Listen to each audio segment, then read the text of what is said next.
Lecture de la compilation post-mortem des écrits de Ellen G. White intitulée Tempérance. Chapitre 38. Les prédicateurs de l'Église adventiste. Vigueur mentale et résistance. Sur chacun de nous, et sur les ministres de la vérité particulièrement, repose la lourde responsabilité de remporter la victoire sur l'appétit. L'utilité des serviteurs du Christ serait grandement accrue s'ils étaient maîtres de leurs appétits et de leurs passions. Leurs facultés mentales et morales seraient plus développées s'ils pouvaient associer exercice physique et exercice mental. S'ils étaient tempérants et exerçaient à la fois leur corps et leur esprit, ils pourraient être beaucoup plus actifs et plus lucides. S'ils avaient un tel comportement, leurs pensées et leurs paroles s'exprimeraient plus librement. Leur service religieux ferait davantage de bien, et l'impression faite sur les auditeurs serait beaucoup plus profonde. Les excès, même d'une nourriture bonne en elle-même, affaiblit l'organisme et émousse les émotions les plus saintes. L'observation d'une stricte tempérance dans le manger et le boire est indispensable pour assurer la santé. Des habitudes de stricte tempérance associées à un exercice équilibré du corps et de l'esprit procureront des forces mentales et physiques, ainsi que la résistance nécessaire à ceux qui se sont engagés dans le ministère, aux rédacteurs et à toutes les personnes ayant des habitudes sédentaires. The Health Reformer, août 1875. Suivre l'exemple du Christ, les ministres du Christ, qui se prétendent ses représentants sur la terre, devraient suivre son exemple, et plus que personne acquérir des habitudes de stricte tempérance. Qu'ils vivent la vie du Christ, qui a donné l'exemple du renoncement, du sacrifice et d'une active bienfaisance. Le Sauveur a vaincu l'appétit en notre faveur. C'est pourquoi, en marchant sur ses traces, le prédicateur donnera un exemple digne d'être imité. Ceux qui n'éprouveront pas le besoin de s'engager dans cette lutte contre l'appétit ne remporteront pas les précieuses victoires qu'ils auraient pu obtenir. Ils deviendront les esclaves de la convoitise qui fait déborder la coupe d'iniquité. Témoignage pour l'Église, volume 1, 482. La perception spirituelle baisse.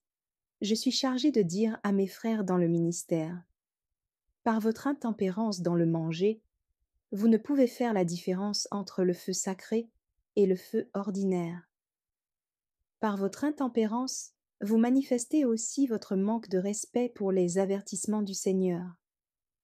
La parole qu'il vous adresse est celle-ci: quiconque parmi vous craint l'Éternel, qu'il écoute la voix de son serviteur. Quiconque marche dans l'obscurité et manque de lumière, qu'il se confie dans le nom de l'Éternel, et qu'il s'appuie sur son Dieu. Voici, vous tous qui allumez un feu, et qui êtes armés de torches, allez au milieu de votre feu, et de vos torches enflammées. C'est par ma main que ces choses vous arriveront. Vous vous coucherez dans la douleur. Ésaïe 50, versets 10 et 11. Témoignage pour l'Église, volume 3, 231 et 232. Une pensée plus claire. Nous n'avons pas le droit de nous surmener au point de devenir irritables et de nous permettre de prononcer des paroles qui déshonorent Dieu. Le Seigneur veut que nous soyons toujours calmes et patients. Quelle que soit la conduite des autres, il faut que nous représentions le Christ et que nous agissions comme il agirait lui-même en pareilles circonstances. Celui qui occupe un poste de confiance doit prendre chaque jour des décisions dont les conséquences sont très importantes.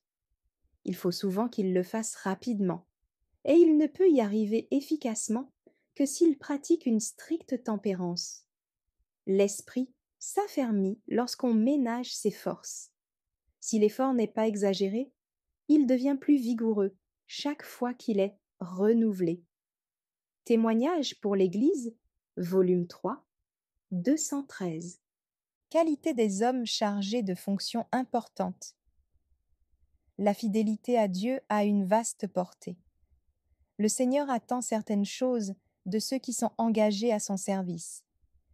Il désire que leur corps et leur esprit demeurent aussi sains que possible.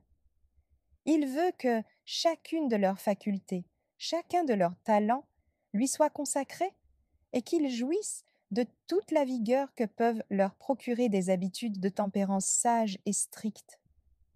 Nous avons le devoir de consacrer au service de Dieu notre corps, notre âme et toutes les capacités dont il nous a pourvus. Durant le temps de grâce, nous devons affermir et accroître notre énergie et nos talents. Seuls ceux qui ont conscience de ces principes et qui se sont habitués à prendre soin de leur corps avec sagesse et dans la crainte de Dieu devraient occuper des postes de responsabilité dans l'œuvre. Ceux qui connaissent depuis longtemps la vérité mais qui ne peuvent faire la distinction entre les principes du bien et du mal, ceux dont le sens de la justice, de la miséricorde et de l'amour divin est déformé, devraient être relevés de leurs fonctions. Chaque Église doit être capable de rendre un témoignage clair, net et vivant.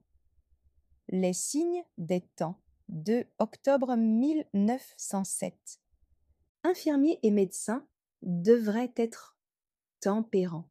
On devrait enseigner aux élèves infirmiers et infirmières tout ce qui concerne les principes de la réforme sanitaire, leur apprendre qu'ils doivent observer une stricte tempérance et que la négligence des lois de la santé est sans excuse chez ceux qui ont été mis à part pour apprendre à leur prochain l'art de vivre. Testimonies for the Church, volume 7, 74. Instruire sans cesse. Puisque les principes de la santé et de la tempérance sont si importants et cependant si mal compris, négligés ou ignorés, nous devrions acquérir dans ce domaine une plus ample connaissance qui nous rendrait capables non seulement de conformer notre vie à ces principes, mais aussi de les faire partager à notre prochain. Le peuple de Dieu doit être instruit point par point. Ce sujet devrait être présent à tous les esprits. Chaque famille devrait y être intéressée. Il faut révéler à l'intelligence l'importance des principes de la véritable réforme et convaincre de la nécessité de les observer. Les prédicateurs principalement devraient approfondir la question. En tant que gardiens du troupeau, ils seront considérés comme coupables s'ils favorisent l'ignorance et la négligence des lois de la nature. Ils doivent découvrir ce qui constitue la véritable réforme sanitaire et enseigner ces principes par leurs paroles et un exemple équilibré et logique. Ils ne doivent pas ignorer leurs devoirs dans ce domaine ou s'en détourner par crainte d'être traités d'extrémistes. Au cours des conventions, des congrès ou autres assemblées importantes, il faudrait traiter des sujets de la santé et de la tempérance. Il faut employer tous les talents disponibles et soutenir cette tâche par des publications. Instruire sans relâche, tel devrait être notre mot d'ordre. Manuscrit 59, 1890. Merci d'avoir écouté cette lecture. Si vous avez des questions ou des remarques sur le thème abordé, n'hésitez pas à les partager dans les commentaires et notre équipe ne manquera pas de les considérer. À bientôt sur lereste.org.